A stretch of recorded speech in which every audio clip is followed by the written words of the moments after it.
Find your style in store today at Miller Chaps of Ramsey. Manx Radio's Update with Dave Moore.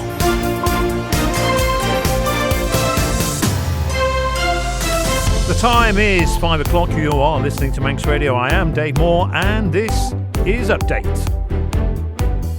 Welcome to the programme. Half an hour of the latest news in the Isle of Man, plus Manx sport, business and travel updates along with the newsmakers in person. Coming up, 4 government departments are predicted to have overspent their budget. Could there be good news on the way for the island's agricultural community from the Steam Packet Company? And where's Wallaby? It seems the Isle of Man's not the only place where the marsupials are breeding in the wild. That's all coming up in the next 30 minutes.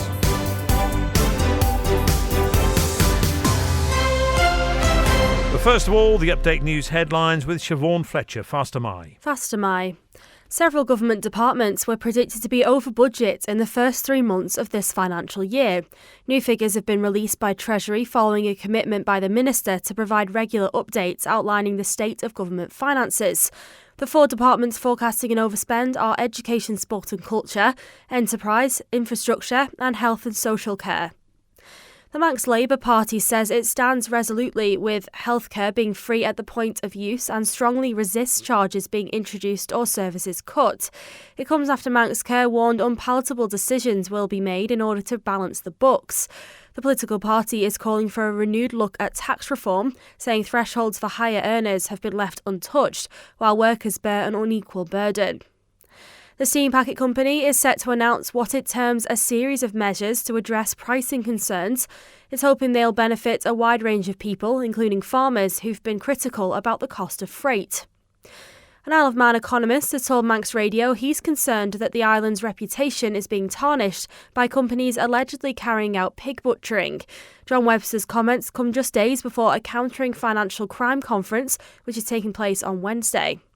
And the Isle of Man Chamber of Commerce has appointed a new president. Atla Advisory Limited's managing director Claire Watterson will be taking on the role. Further afield, the MI5 boss Ken McCallum's warned Russia's trying to create mayhem on the UK's streets as he reveals what he calls a staggering rise in children being investigated by counter-terror authorities. There's a new favourite in the Tory leadership race. After a strong party conference performance, former Home Secretary James Cleverly's topped the list with the backing of 39 MPs, overtaking Robert Jenrick's 31. And Joe Biden's pulled out of a meeting with the UK, France and Germany about the Middle East. It's to deal with Hurricane Milton, which is due to hit Florida tomorrow. They're your headlines. I'll be back with your news at 6. Thanks, Siobhan. On to the weather. Mostly dry with just a few scattered showers and moderate easterly winds. The maximum temperature 15 Celsius. Tonight there may be a little patchy rain as stronger northeast winds develop. Then tomorrow will be largely dry but often cloudy. However, it will feel cold in the fresh to strong north or northeast winds. And mostly fine on Thursday. Some sunny spells, only isolated showers and lighter winds. Manx Glass and Glazing can supply and install single, double and triple glazing. Call 674 573 or visit the showroom on the Snugborough Trading Estate. Cannell's Agricultural Supplies have been serving the good folk of the North for over 30 years. Supplying homegrown wheats, whole and rolled oats, working clothing, fencing, animal feeds, parts, tools and emergency supplies. Call Julia on 880206 or find Cannell's on Facebook. Patricia Wild Opticians is celebrating over 30 years of friendly, caring service in Farm Hill and Ramsey. Visit us for professional eye care with stress-free parking. Phone Patricia Wild Opticians on 813 977.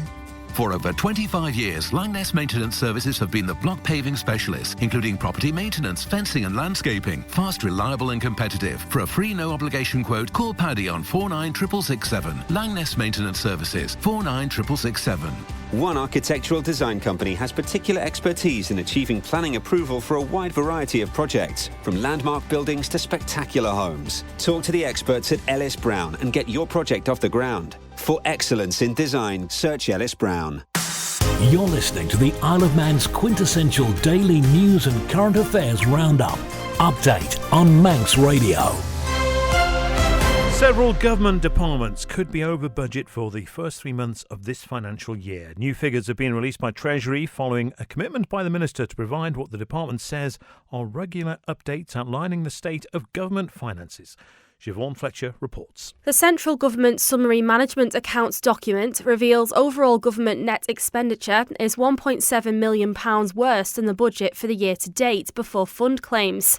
Net expenditure is currently forecast to be £16.4 million worse than budget by the year end, after taking account of reimbursements from funds. The four departments forecasting an overspend are Education, Sport and Culture, Enterprise, Infrastructure and Health and Social Care. The DESC forecasts an overspend caused by income being below expectation and increased teacher pay awards. The report states that it's currently £1.2 million below budget, mainly due to education grants and secondary school divisions. However, the department is not expecting the underspend position to continue for the full year. Instead, it's expecting to be overspent by about £1 million. The Department for Enterprise is forecasting an overspend due to a slowdown in the housing market compared with last year, alongside increased costs within its motorsport division. It's expecting to be over budget by £1.4 million. The DOI says it's having to contend with increased costs for the provision of social housing and the bus service. It's expecting to be over budget by £1.1 million. And the Department of Health and Social Care was already forecasting an overspend by June 2024, which has been primarily driven by increased costs in Manx care, in areas such as territory contract activity and additional drugs costs. The report states Manx Care is currently forecast to be overspent by around £17.8 million after internal fund reimbursements.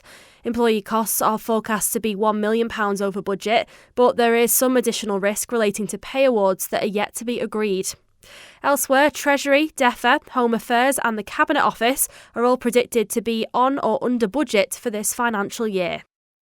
Siobhan Fletcher reporting. And staying on a similar theme, the Manx Labour Party says the problem isn't that Manx Care is over budget, rather it's underfunded. Joni Farragher is the party leader and political member for the Department of Health and Social Care. She told Lewis Foster that Treasury needs to start thinking outside the box. We've seen Manx Care recently effectively saying that they're going to reduce elective surgery. And there's been a lot of narrative around how they have to balance the books. There's also been a lot of narrative from government that they are over budget, and it is our position that they are underfunded and that they have been for many years rather than over budget. And actually that is a position that's backed by the Sir Jonathan Michael report and the calculations that he gave for the funding formula that were approved by Tim Mould in 2019, along with the rest of Sir Jonathan Michael's recommendations, which included significant transformation and improvement work that Manx Care were tasked with delivering for the Manx public. But they weren't given the funding formula from when they were formed. So therefore, that's resulted in them being underfunded to the tune of millions, actually. And that is a narrative that does need to be more discussed and more widely known, actually. Something the taxpayer will immediately think when they hear additional funding for Manx Care is, well, how much is that going to cost me extra? But you're talking about tax reform as well. How would that work in real terms? Manx Labour Party has always obviously stood for progressive taxation, which is a system in which the people with the broadest financial shoulders, the wealthiest people essentially, pay more than the poorest in our society.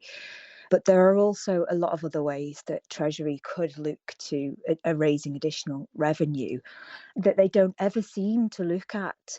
Capital gains inheritance, raising the tax cap.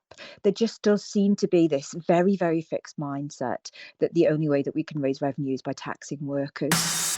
You're listening to the Isle of Man's quintessential daily news and current affairs roundup. Update on Manx Radio.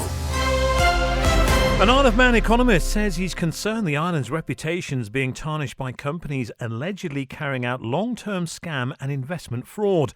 John Webster's comments come just days before a Countering Financial Crime conference gets underway.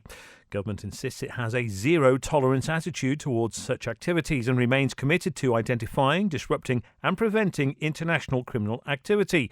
But Mr. Webster says he's still apprehensive about the scale of the problem. I have been contacted by people overseas, and I know that the Isle of Man is now being cited as the centre of what's called pig butchering, which is the use of essentially slave labour, people who are told to work in hothouses where they are required to identify vulnerable victims, and then they approach those victims, they fatten them up as you would a pig, and then they encourage them to invest in a scam, basically.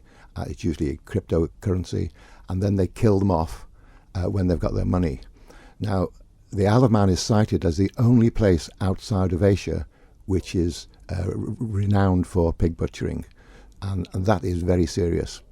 From what I understand, there are lots of examples of us dealing with what are called grey markets. And grey markets, for example, in e-gaming, are frowned upon in Asia. They're illegal in China. The Philippines are highly critical of this type of business, but we continue to welcome that type of business. And they are known to be associated with organised crime. And we basically are opening the doors to possibly an enormous problem. Even this morning, I haven't read it in full, but the Gambling Supervision Commission have prosecuted another company on the island. I'm not sure of the details, but it's just something we come to expect now, and it's a growing problem on the island. You're listening to Manx Radio. This is Update, and the Managing Director of the Isle of Man Steam Packet Company has met with representatives of the agricultural community to address the issue of shipping costs. Colby-based farmer Paul Costain says he's encouraged by the discussion he had with Brian Thompson. Mr Thompson came down. We expressed our concerns. What concerns? What was top of your list? Well, the price, the concern of trying to get livestock off the island, because the meat plant, unfortunately, there's a lead time of, I believe, cattle are about 7 weeks now, and lambs are about 6 weeks. That's the time to get the animals booked into the abattoir, which is, it generally works out, it's probably more like 8 to 10 weeks at times. So export is the only option we've got. If we've got animals that are ready to for the butcher's market, for the housewife, we've got to get the animals from gate to plate. So shipping is our only option, but it's the cost. But he has, I'm sure he'll make an announcement. He has to get it officially signed off.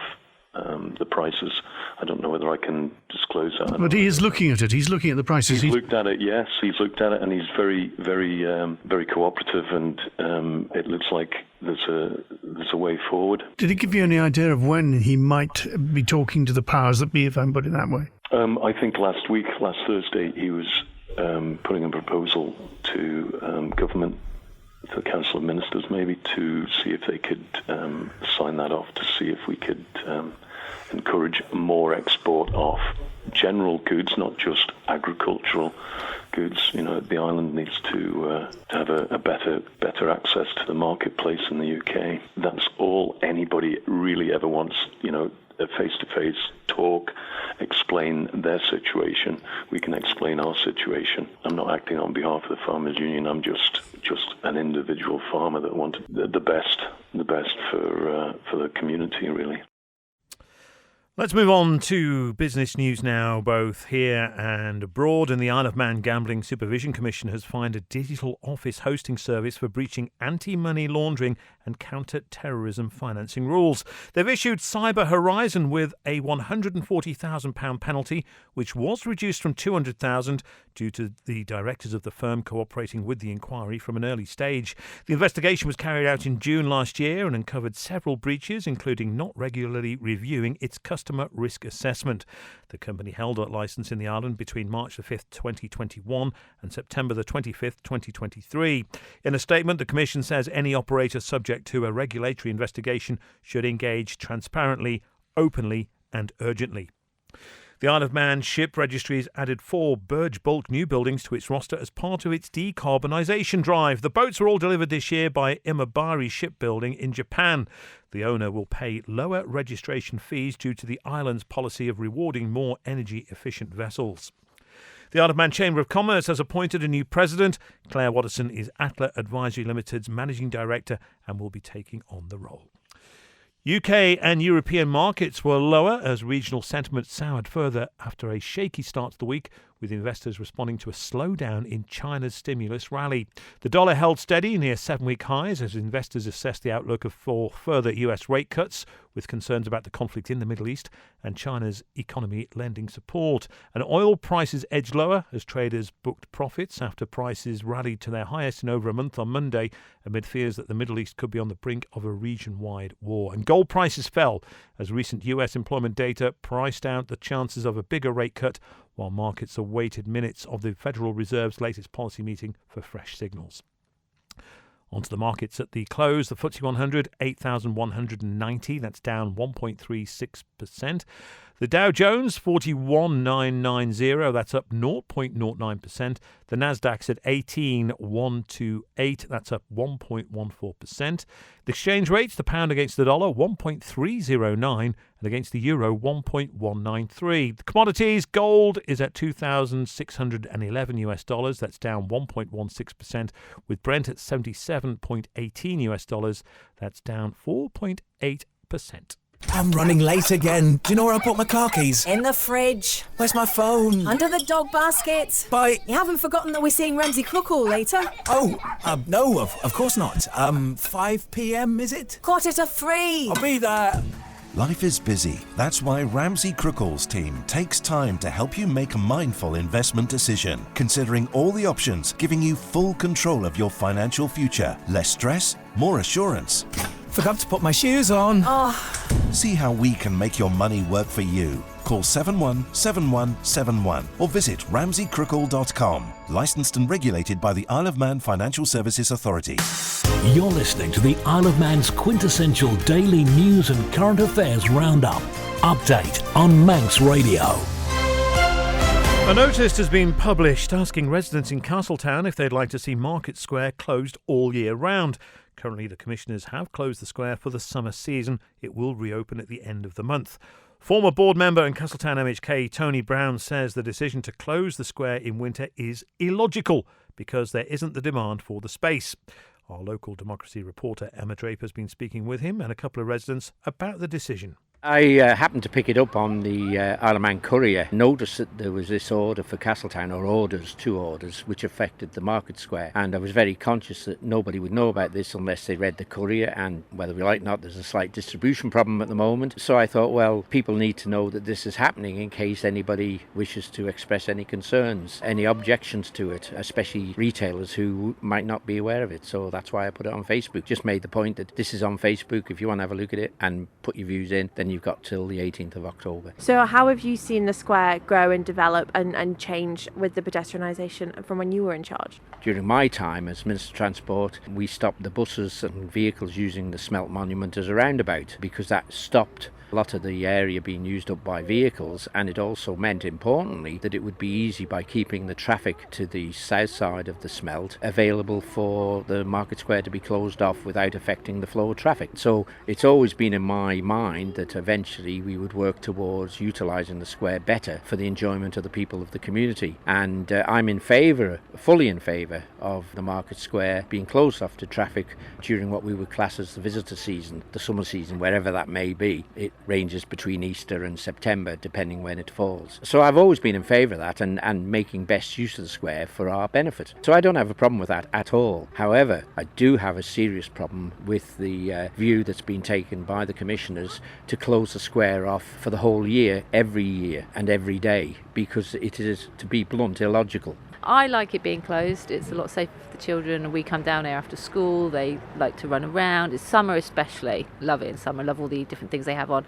I do agree that obviously when the weather's bad that people are less likely to use it. So I can understand opening it, but for the cars over winter more, but wouldn't be opposed to it being closed. I find that I don't have any problem parking for the shops. There's loads of car parks still around locally, so I've not had any problems with the parking. So really, I wouldn't mind it being closed all year. It wouldn't bother me. I like it. No, I think we definitely need the car park open in winter. There's no car parks around here. There's not many businesses down here with their own parking. I think Jack's is the only one where you can pull in and park behind. The hospice shop you can park behind, but only for a limited time. Tesco's car park's way too small, and the other businesses up here in the street haven't got any parking. And yeah, it'd be nice to have it, even if it's just for the winter. I mean, disabled parking over by the bus stop. You can't get in. If there's a bus coming, You can't get in, you can't pull out, and then you've got to try and walk across a main road. So lack of parking, I think, is going to affect a lot of businesses in the town. Manx Radio Travel, driven by Quayside Tyres and Service Centre. Well, the good news is everything at the airport in terms of departures and arrivals are showing on time. The same with ferry services in and out of the island. On the roads, part of Braddon Road is one way from the Ballafletcher roundabout to Nobles Hospital roundabout. For resurfacing work, Strang Road is also one way from the Strang roundabout towards Union Mills. Temporary lights on Alexander Drive in Douglas and also on Governors Road near Governors Bridge and Blackberry Lane. At Peel, temporary lights on a rolling basis on the Coast Road between Peel and Lurgy Doo. The Doon Loop Road is closed for landslide repair works, and temporary lights on Ramsey Road at the Menorca Crossroads in Laxey. Ask how you can spread the cost interest-free at Quayside.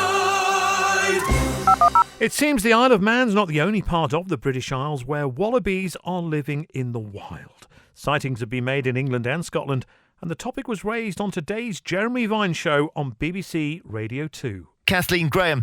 Now, you are on the Isle of Man and you're the zoological director and park manager of Curragh's Wildlife Park. And this map isn't the biggest, so I've got the Isle of Man. It's smaller than my fingernail, but I'm there. And have you seen a wallaby where you are, Kathleen? Yes, we've got a well-established population now on the Isle of Man. Certainly there was a recent drone survey done, and there was a good population of almost 600. 600? Just in the north area. So where our wildlife park is, it's in the North Plains, and around it is the Curraghs, which is a wetland bog area. Yeah. But there's lots of really good habitat there. They're quite secretive. They do like to stay out of the way of people. So there's plenty of resources there for them. And one of the differences with the Isle of Man is we're quite unique in the British Isles in the fact that we don't have foxes, we don't have deer. So these are two species which would either predate a wallaby or would compete for food resources. Understood. So, but 600 sounds like a lot, and I'm thinking that it was never an official moment when we became a home. This country became home for wallabies, but it's happened on the quiet, really. It's well known in the Isle of Man, and the first reported escape from the wildlife park was in 1966. Wow! Just a year after the park opened, and there's recorded verbal reports of another escape in the 1980s. Okay. So the population has been growing since then. I understand. Thank you so much, Kathleen Graham. So Curragh's Wildlife Park sounds like it's an epicentre. We're moving on to a little over a week until politicians reconvene in Tynwald as the recess comes to an end. Some items on the order paper include the Chief Minister's autumn statement, Treasury's mid-term update and the whistle-blowing proposals. But what could we expect from government this year, and what should their top priorities be? Middle MHK Stu Peters spoke with Christian Jones. To try and get the economy back on track and to have love and goodwill pervade the entire world. But, in terms of specifics, I don't know that I've got a particular hit list. Do you think there should be some top priorities for the government in this term? There are clear priorities for the government. The Chief Minister and others from Comyn have set them out. And it's to make sure that we balance the books and provide the best services that we can, given the money that's available. And you think those are the issues that are most critical to the island at the moment? Absolutely. Yeah.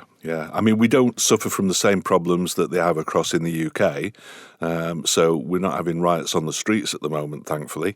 It's a case of really managing the money and making the best of what we've got. And my problem, I suppose, if I've got a problem, is that in the Isle of Man, we tend to look at the negatives. So every 5 years we elect a parliament and then spend 5 years trying to knock them down. I don't dispute for a second that there are problems and that we make mistakes, but that's the nature of the beast when you're dealing with human beings. What do you anticipate as the biggest challenge this term? Balancing the books, I expect, is going to be the biggest challenge. We've had some disasters. We've had the promenade, which went massively overspent. We've had COVID, which cost a fortune. We've had the tribunal, which cost a chunk of money. Liverpool landing stage went vastly over budget. So, we've had to find all that money since we were elected. These aren't problems that we created, but we've had to solve them by throwing money at them. And, so balancing the books over the next 2 years, I think, is the most important thing that we can do, because we can't keep on drawing on reserves. You're listening to Manx Radio. This is Update, and the focus now switches to sport. And joining me in the studio is our sports editor, Rob Pritchard. Faster Mai. Faster Mai. Well, we're going to start today with cycling. And Isle of Man pro cyclist Becky Storey has signed a new 3-year deal with Team DSM Firmenich PostNL. As a result, the Manx rider will remain with the Women's World Tour side up until at least the end of the 2027 season. Storey is one of 3 competitors the team has awarded contract extensions to this week, along with Eleonora Chabocco in the women's side of things and also Matthew Dinham in the men's class. While speaking to the team's media, Storey is describing the opportunity to be part of the squad for 3 more years as a real privilege and a commitment. Among Storey's achievements this season so far include finishing 14th overall at the UAE Tour in February and managing a top 25 finish in the elite women's road race at the 2024 British National Road Championships in June. Well, however, it's also been a campaign where injuries have at times disrupted her schedule, most notably spending time out with 3 separate broken collarbone injuries, with 2 of those coming at the Giro d'Italia Women in July and the Tour de France Femme the following month, respectively. In athletics, a number of local athletes put in strong performances at the weekend for this year's edition of the Chester Marathon. A total of 16 competitors from a range of Ireland clubs took up the challenge on Sunday, with Western AC's Paul Atherton representing England in the Masters section, setting the fastest Manx time. He crossed the line in 2 hours 36 minutes and 55 seconds to finish 40th overall across the classes. The second quickest Isle of Man runner was Nick Bowden, who was the only other Ireland participant to go under the 3-hour mark at 2 hours 53 minutes and 49 seconds. Meanwhile, Dawn Atherton put in another consistent performance to be the fastest female Isle of Man competitor and take 3rd place in the FV40 category in 3 hours 6 minutes and 11 seconds, and making up the island's women's top 3 with Jane Farquhar and Sammy Bowden in 2nd and 3rd respectively. And finally, Sir Mark Cavendish has teamed up with motoring giant Aston Martin to become the company's first ever global high-performance ambassador. Announcing the news, Aston Martin says the Manx Missile's role will be to expand Aston Martin's presence in top-level international sports and also build on what they call their high-performance culture. Thank you very much, Rob Pritchard.